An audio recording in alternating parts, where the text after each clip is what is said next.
If you could go back in time and change one financial decision, which one would it be? In this video, we are going to be covering 28 financial decisions that millennials have absolutely regretted. Stick to the end because I'm going to share exactly what my financial decisions were and which ones I wish I could change.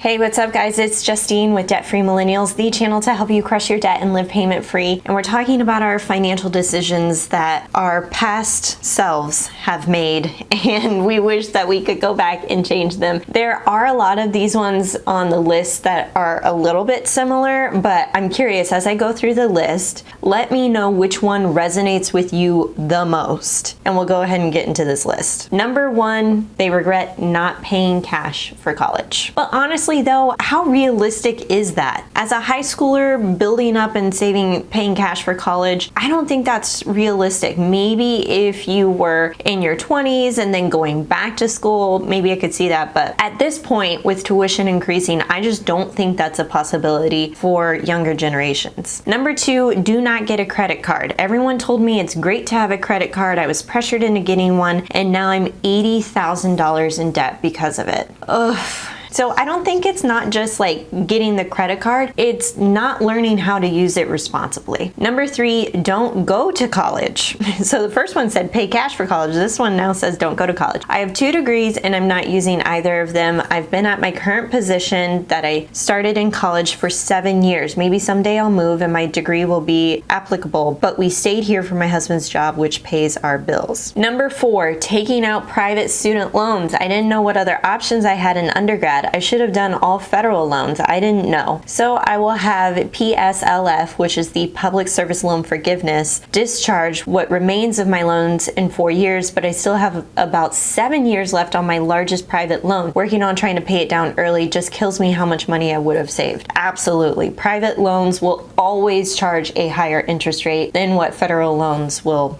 charge. Number five, I would have bought a brand new Honda Civic in 2015 rather than the 2011 Mitsubishi Eclipse that I bought as my first car on my own.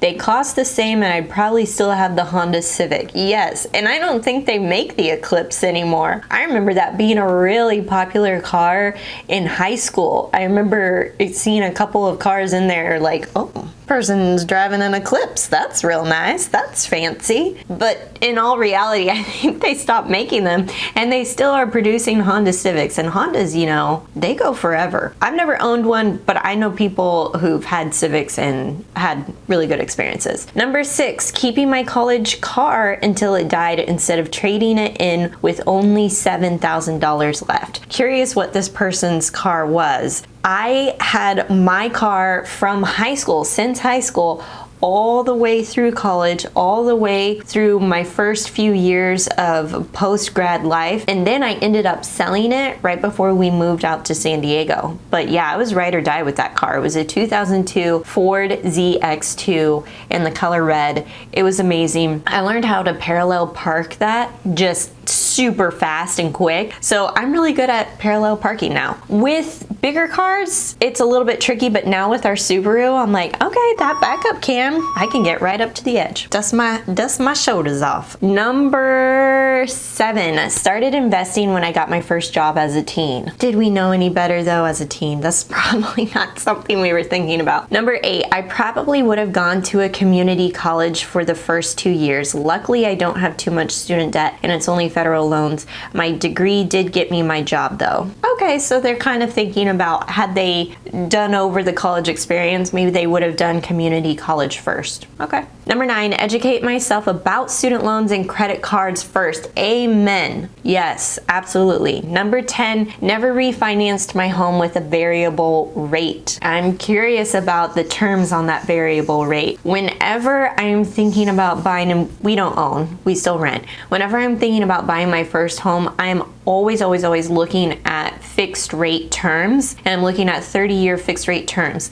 There's going to be the Dave Ramseys of the world who are going to say, buy the 15-year, get the 15-year fixed term mortgage, blah, blah, blah. In all reality, when you are living in a high cost of living city in an area like San Diego or New York, the Bay Area, LA, that is just not possible. If you see the home prices out here, the median home price in San Diego was, for a single family home, $1 million. That's since dropped to $919,000. What a bargain. You still can't make that work on a 15-year fix. Do you know how much money you'd have to make in order to afford that mortgage? A lot. It's just not. Anyway, off my soapbox. Number 11, put $100,000 in Bitcoin at inception and sell at $64,000. This is something that they could, if they could go back and change, they would. Ouch. Oof, that hurts. Number 12, buying a better car instead of beaters all the time. Interesting about all of the car comments here, because somebody also said earlier they wanted to buy the brand new Honda Civic. One said, did I get to the other one? Keeping my college car until it died. And then this one, buying a better car. I feel like all of those can kind of be lumped into one, like keep that college car until it died and then buy a better car, that Honda Civic. I feel like maybe all those people need to talk to each other. Number 13, put my settlement money in an annuity instead of spending it. I'll one up you. Put that settlement money into an investing account, into good growth stock index funds that are going to earn way better rates of return than an annuity. Number 14, I wouldn't have been talked into buying a brand new car when they were talking about a shutdown for COVID. Again, here we go with the car talks. Yes, brand new cars depreciate so fast. 20% in the first year as soon as you drive it off the lot. I am solely into used cars and buying used at all points in time. Yes. 15, living on student loans instead of working. I had a full ride academic scholarship, but took whatever the financial aid office said I could get and used that for my living expenses. Now 13 years later, I'm still paying for them, and I had no idea. Nobody educated me. And sounds like they didn't have the wherewithal to kind of educate and research for themselves. Probably were just kind of being guided by the adults telling them this is what you do, and now they're in this mess. 13 years later, they're still paying for it. So they didn't have a job at all through school and just lived off of the student loans. I'll share my story about that here in a minute. 16, loaning my ex's mom $5,000 and not raising hell when she made it clear she had no intention of paying it back. Yeah, when you loan money to family, it can get real dicey. Number 17, pissing away the money my great grandma had saved up for me. I was so stupid with that money. Oof. Be kind to yourself, be generous to yourself. You didn't know what you didn't know back then. And I know that probably leaves you feeling really anxious knowing that this was a gift that was set up for you by your great grandma. But just know, if you want to honor her, go ahead and invest that money. Go ahead and save up that money again. Number 18, don't develop anxiety just because you live off savings to build new competencies. It's okay to not have income sometimes to take care of ourselves and develop a better future. Okay. Interesting. So this person is basically saying that they could go back and maybe remove the anxiety of living off of savings to maybe build up some new skills, go back to school, and just being okay with that season of life where they weren't producing an income. Okay. Respect. 19, live within my means, 100%. 20, realize that having a lot of clothes or getting nails done doesn't make you happy. It's not about things. Preach. 21, no Sally Mae. Yes, I had Sally Mae loans too. They were awful. 22, I wouldn't have ever stopped contributing to my 401k. I love it. 23, not checking on the interest rate on a private loan, only paying the minimum every month. Yes. absolutely, you've got to check the interest rates. You've got to understand. And if you are somebody who is looking at student loans now, ask them, what is the interest rate and what are the repayment terms? What would my minimum monthly payment look like? Ask that up front. Number 24, our couch purchase. I would have gone a cheaper route because in just 5 years, it's seen a lot with 3 kids, 5 and under. Oh my gosh, I completely understand. We got our couch off of Facebook Marketplace right when we first moved to San Diego, and it has seen a lot of wear and tear now with our young daughter, so I can only imagine. I'm like, let's just hang on to this until we know we're done with kids and we get out of that like toddler phase and then we'll buy something nice. 25, saving my income taxes back when I first had my son. 26, here we go, the first one that I'm like, yes, not budgeting and saving sooner. If I would have budgeted, then I wouldn't have had to use the credit card as much as I did. I depended too much on it. Yes, that's the first budgeting one on this list. 27, not buying new cars or co-signing for anything. Yes, again with the cars, lots of car financial regrets. 28, this is the last one. I would have committed to saving a percentage of my paychecks from my first job.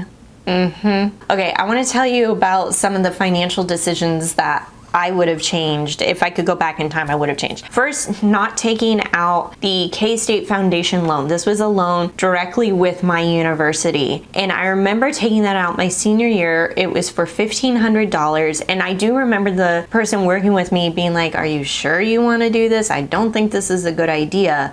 And I went ahead and signed up for it anyways because most of my years in college, I was working at Chili's as a server, and I was so sick and tired of missing out on those Friday night, Saturday night fun times with my friends. I was like, I don't even want to deal with that. I just want to live off of this $1,500, like cushion some of my monthly income. I feel like I could have hacked that system so much better. One, I could have been more diligent about getting scholarships. I could have easily gotten a $1,500 scholarship to cover that money, right? Like that's easy money I could have picked up in scholarships.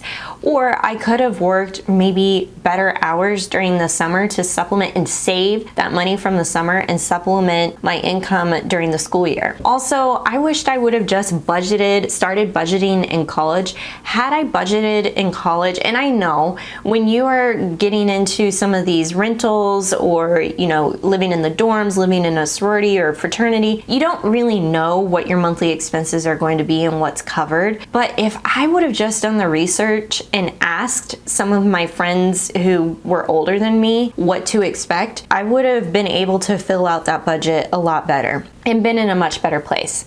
And then lastly, I wish I would have been better about saving earlier and putting aside money for emergency funds and putting aside money towards like vacations at that time were like spring break, winter break. I could have taken advantage of some side trips a little bit more easily had I been better about saving, or like building up maybe a small savings for a replacement car. That would have been cool too. I wish I would have been better about those decisions. Let me know which one resonated with you in the comments below. We all have financial regrets and decisions that we wish we could change, but just know our past selves didn't know better, and now we are working on educating our present selves so that we take care of our future selves. See how it works is like past, present, future, and as long as we're taking steps forward in our personal finance and our financial literacy, we're gonna be just okay. We're gonna be okay. All right, that's all. Bye.